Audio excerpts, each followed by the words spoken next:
I am Philippos John Worky. Hello Menon sir. CK Menon. എനിക്കറിയാം sir. ഓ സാറിൻ്റെ സബോർഡിനേറ്റ് ആയിരുന്നു എൻ്റെ father John Varkey. John Varkey. Yeah, John long back. John Varkey. ഞാൻ പ്രൊഫസർ നീലകണ്ഠൻ. സാറ് PhD ചെയ്യുമ്പോൾ ഞാൻ അവിടെ ജൂനിയർ ആയിരുന്നു. ഓ എല്ലാവർക്കും എന്നെ അറിയായിരുന്നു. I was quite famous then, you know, with all my activities. Ananthakrishnan Subramanian, Harippad സ്വദേശി. അച്ഛൻ സുബ്രഹ്മണ്യൻ അയ്യർ ട്രഷറിയിലെ ക്ലർക്കായിരുന്നു. Child prodigy, SSLC first rank, 16ാമത്തെ വയസ്സിൽ ഡിഗ്രി പാസ്സായി.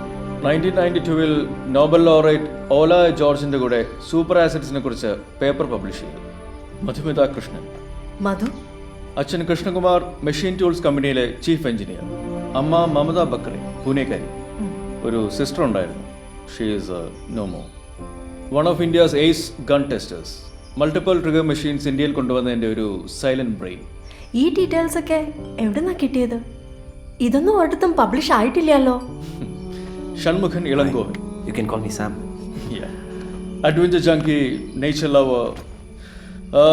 Bay of Bengal anti dredging campaign 2007 founding മെമ്പേഴ്സിൽ ഒരാൾ. I was also part of it. அப்படியா? நீங்க அங்க இருந்தீங்களா? യാ. It was a crazy campaign. Shamsuddin. Shamsuddin. ദാ എനിക്കും കിട്ടി കത്ത്. ഓ ഓ ഓ ചെർപ്പുളശ്ശേരിയിലെ the famous street magician, the great Indian mango tree act ചെയ്യുന്നയാൾ. അത് തന്നെ. അപ്പോൾ തനിക്ക് മാജിക് ഒക്കെ അറിയാലേ? ഓ താനാണ് ആ വട്ടനല്ലേ? വർക്കി പറഞ്ഞിട്ടുണ്ട് അയാളുടെ വട്ടും അമ്മയുടെ പാട്ടും ചേർന്ന ഒരു സഞ്ചാരിയായ മകനുണ്ടെന്ന്. തന്നെ പറ്റി എന്തൊക്കെയാ ഇവര് പറയുന്നറിയോ? സർവൈവലിസ്റ്റ്, സൗണ്ട് എഞ്ചിനീയർ, തന്റെ ഓരോരോ എക്സ്പീരിയൻസസ്. മേനോൻ സാറ് പറഞ്ഞത് എല്ലാം ശരിയല്ല. ബ്ലോഗിൽ കുറേയൊക്കെ ഫിക്ഷണലൈസ്ഡ് ആണ്. ജംഗിൾ ചൈംസ്, ഡെസേർട്ട് മിക്സ് എന്നൊക്കെ പറയുന്ന സിംഫണീസ് ഉണ്ടാക്കാൻ ഞാൻ പല സ്ഥലങ്ങളിലും അലഞ്ഞു തിരിഞ്ഞിട്ടുണ്ട്. ആളും മനുഷ്യനുമില്ലാത്ത ഏതൊക്കെയോ സ്ഥലങ്ങളിൽ പലപ്പോഴും പെട്ടുപോയി.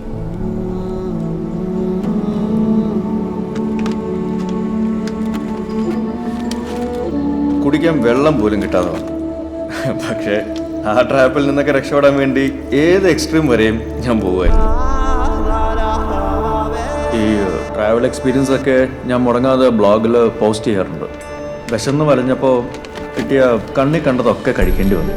അതിൽ ഞാഞ്ഞോളും പുഴുക്കളും ഒക്കെ പെടും. കടൽ കടക്കാൻ ചങ്ങാടം വരെ കെട്ടാൻ ശ്രമിച്ചിട്ടുണ്ട്. ഈ മാൻ വേഴ്സസ് വൈൽഡിലെ ബാഗ്രിൽസ് ഇല്ലേ, പുള്ളിക്കാരനാണ് എൻ്റെ ഐഡൽ. അങ്ങനെയാണ് സർവൈവലിസ്റ്റ് എന്ന ടാഗ് വീണത്.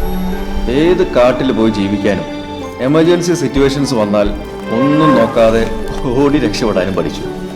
ഒരു പ്രാവശ്യം അങ്ങനത്തെ ഒരു ഓട്ടത്തിൻ്റെ ഇടയിൽ ഏതോ മൃഗത്തിനെ വെച്ച ഒരു കുരുക്കിൽ പെട്ടു. അവിടുന്നാണ് മലവേടനെ പരിചയപ്പെടുന്നത്.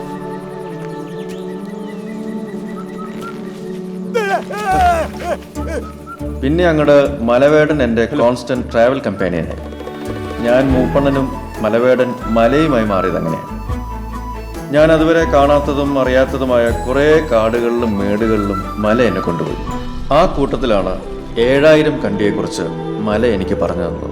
ഈ കാട്ടിനുള്ളിൽപ്പെട്ട് വഴിതെറ്റി മടങ്ങി വരാൻ പറ്റാത്തവരുടെയും കോടയിൽ ഒളിച്ചിരിക്കുന്ന ഭൂതങ്ങളുടെയും രാത്രി മിന്നിത്തിളങ്ങുന്ന പ്രേതങ്ങളുടെയും അങ്ങനെ മിസ്റ്റീരിയസ് ആയ കുറേ കഥകൾ കേട്ടു. പിന്നീട് എൻ്റെ മേലെ അത്രയും ഒരു കോൺഫിഡൻസ് ആയ ശേഷമാണ് മല എനിക്ക് ഈ 7000 കണ്ടിയിലേക്കുള്ള സുരക്ഷിതമായ വഴികൾ കാണിച്ചു തന്നതും ഇവിടുത്തെ പല ഹിഡൻ സീക്രറ്റ്സ് പറഞ്ഞു തന്നു. 7000 കണ്ടിയെപ്പറ്റി കൂടുതൽ പഠിച്ചപ്പോഴാണ് ഇവിടുത്തെ ബ്രിട്ടീഷ് ഹിസ്റ്ററിയെക്കുറിച്ച് അറിയുന്നത്. 149 കൊല്ലങ്ങൾക്ക് മുമ്പ് ഊട്ടി, സിലോൺ, ഡാർജിലിംഗ് ഒക്കെ ഈ ചായത്തോട്ടങ്ങളായി മാറിക്കൊണ്ടിരുന്ന കാലത്താണ് പരുന്തുമുടി എന്നറിയപ്പെട്ടിരുന്ന ഈ പ്രദേശം ബ്രിട്ടീഷ് കമ്പനിയായ ലോർഡ് ലിവിങ്സ്റ്റൺ ട്രേഡിംഗ് കമ്പനി ശ്രദ്ധിച്ചത്. നിങ്ങൾ വരുന്ന വഴി അതിൻ്റെ ഫൗണ്ടേഷൻ സ്റ്റോൺ കണ്ടു കാണും അല്ലേ?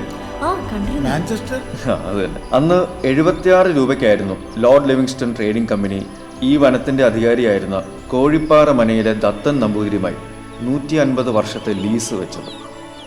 ലീസ് പ്രകാരം 150 വർഷത്തിനുള്ളിൽ പരുന്തുമുടി ഒരു ടീ പ്ലാന്റേഷനോ അല്ലെങ്കിൽ മറ്റെന്തെങ്കിലും ഇൻഡസ്ട്രിയോ ആക്കി മാറ്റിയാൽ അത് ലോർഡ് ലിവിങ്സ്റ്റണ് സ്വന്തമാകും. ഇനി കുറച്ച് മാസങ്ങളേ ഉള്ളൂ എഗ്രിമെൻ്റ് തീരാൻ. സോ മുടിഞ്ഞ എന്നാവും? കാർഡ് തിരിച്ച് ഭാരത് സർക്കാരിന് കൊടുക്കണം. കുറച്ച് മാസങ്ങൾക്ക് മുമ്പ് കമ്പനിയുടെ ആൾക്കാർ ഇവിടെ വന്ന് മണ്ണ് ടെസ്റ്റ് ചെയ്തപ്പോൾ ഈ കാർഡ് പലതരം റെയർ മിനറൽസ് നടന്നതാണെന്ന് അറിഞ്ഞു. അമറൻറ്റൈൻ, ബോക്സൈറ്റ്, ടൈറ്റേനിയം, ക്രോമിയം, അങ്ങനെ ഒരുപാട് റെയർ മിനറൽസും മറ്റ് ജെംസ്റ്റോൺ മിനറൽസും ഉണ്ടെന്ന് കണ്ടുപിടിച്ചു. അന്ന് മുതൽ ഇവിടെ മൈനിങ്ങും മരം വെട്ടും തുടങ്ങി. മരം വെട്ടുക എന്ന് പറഞ്ഞാൽ ഒരു ദിവസം ഏകദേശം 5 ഹെക്ടറോളം വനം അവർ വെട്ടി നീക്കുന്നുണ്ട്.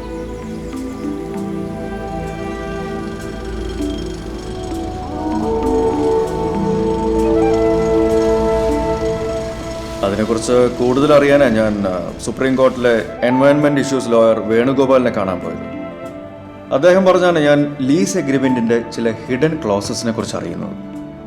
150 കൊല്ലങ്ങൾ കൊണ്ട് പരുന്തുമുടി ഒരു പ്ലാന്റേഷൻ അല്ലെങ്കിൽ ഒരു ഇൻഡസ്ട്രിയൽ ഏരിയ ആക്കിയാൽ ഒരു 350 കൊല്ലം കൂടെ ലീസ് നീട്ടി കിട്ടും. ഓ അത് ശരി. അതിനുള്ള ഓട്ടപ്പാച്ചില്ല ഈ കോൺട്രാക്ടേഴ്സ്. ഓ അതാണ് വരുമ്പോൾ பார்த்தேன் லாரியில் மரத்தை வெட்டி எடுத்துகிட்டு போனது. But why are we here man? 7000 കണ്ടിക്ക് വേണ്ടി.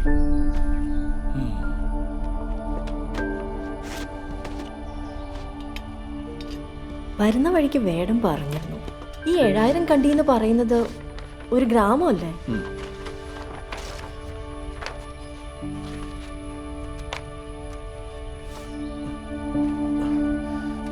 ഓക്കെ, 2-3 നൂറ്റാണ്ടുകൾക്ക് മുമ്പ് 2 നാട്ടുരാജ്യങ്ങൾ തമ്മിൽ 18 വർഷത്തോളം നീണ്ടു നിന്ന ഒരു യുദ്ധമുണ്ടായിരുന്നു. ഇവിടെയാണ് നിങ്ങൾ കണ്ട ലോർഡ് ലിവിങ്സ്റ്റൺ എന്ന ബാനർ. അന്നത്തെ അടുത്തടുത്ത 2 നാട്ടുരാജ്യങ്ങളായിരുന്നു സിംഗാന ഗൗളയും കോണച്ചേരി നാടും. ഈ നാട്ടുരാജ്യങ്ങൾ തമ്മിൽ കുറേ കാലം നീണ്ടു നിന്ന യുദ്ധത്തിലായിരുന്നു. എല്ലാ തരത്തിലും നാശം മാത്രം ഉണ്ടാക്കിയ ഒരു യുദ്ധം. നാട്ടുരാജാക്കന്മാരായ തിമ്മസാര അധിപനും വീരരായ ഉദയനും മണ്ണിനും ഭൂമിക്കും അരുവിക്കും വേണ്ടി പോരാടി. 18 വർഷത്തെ യുദ്ധത്തിന് ശേഷമാണ് സിംഗാന ഗൗള കീഴടക്കാൻ തിമ്മസാരയ്ക്കാവില്ലെന്ന് അവിടുത്തെ ചെറിയ കാരണവരായിരുന്ന കോച്ചിരങ്കണ്ടോത്ത് പറങ്ങോടന് തോന്നി തുടങ്ങിയത്. പറങ്ങോടൻ്റെ ഊഹം ഒട്ടും തെറ്റിയില്ല. സിംഗാന ഗൗള യുദ്ധത്തിൽ മുന്നേറി. കോണച്ചേരിയിലെ ജനങ്ങൾ പതുക്കെ അവരുടെ അടിമകളാകാനും തുടങ്ങി. അടിമത്തത്തിൻ്റെ കിണിയിൽ നിന്നും രക്ഷപ്പെടാൻ മരണം സ്വീകരിക്കാനാണ് പറങ്ങോടൻ തീരുമാനിച്ചത്.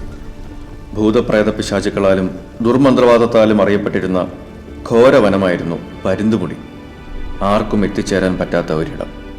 പരുന്തുമുടിയിലേക്ക് പോകുന്നത് മരണതുല്യമായാണ് എല്ലാവരും കണ്ടിരുന്നത്. അടിമത്വത്തിനേക്കാൾ ഭേദം മരണം തന്നെയാണെന്ന് വിശ്വസിച്ചിരുന്ന പറങ്ങോടൻ തൻ്റെ കുടുംബത്തെയും കോണച്ചേരിയിലെ മറ്റ് ആശ്രിതരെയും കൂടെ കൂട്ടി ആ കാട് കയറി. അവരുടെ പിറകെ ഒരു സംഘം നെയ്ത്തുകാരും ഇടയന്മാരും മൺപാത്രങ്ങൾ ഉണ്ടാക്കുന്നവരും അങ്ങനെ പല തൊഴിൽ വിഭാഗത്തിൽപ്പെട്ട ജനങ്ങളും പരുന്തുമുടിയിലേക്ക് ഓടി. എന്നാൽ മരണത്തിന് പകരം പരുന്തുമുടിയിൽ അവർക്ക് ലഭിച്ചത് പുതിയൊരു ജീവിതമായിരുന്നു. കാട് മനുഷ്യന് തണലും രക്ഷയും നൽകുമെന്ന് അവർ മനസ്സിലാക്കി. കാടിനുള്ളിൽ ഒരു ഗ്രാമം ഉണ്ടാക്കി. ആ ഗ്രാമമാണ് 7000 കണ്ടി. സിംഗാന ഗൗളയും കോണച്ചേരി നാടും തമ്മിലുള്ള യുദ്ധം ഇന്നും അവസാനിച്ചിട്ടില്ല എന്ന വിശ്വാസത്തിലാണ് ഇവിടുത്തെ ഗ്രാമവാസികൾ. But where is it? ഈ ഗ്രാമം എവിടെയാണ്? അതെ, ടേക്ക് എ പീക്ക്. അതെന്താ? ഓ പെരിസ്കോപ്പ്. ഇത് എവിടെ നിന്ന് സംഘടിപ്പിച്ചു? ഇത് അല്ലെങ്കിൽ ഒരു സബ്മറൈൻ പൊളിച്ചപ്പോൾ കിട്ടിയത്. ഓ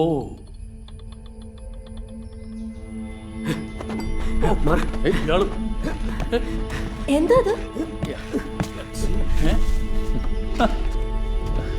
Yeah, come on.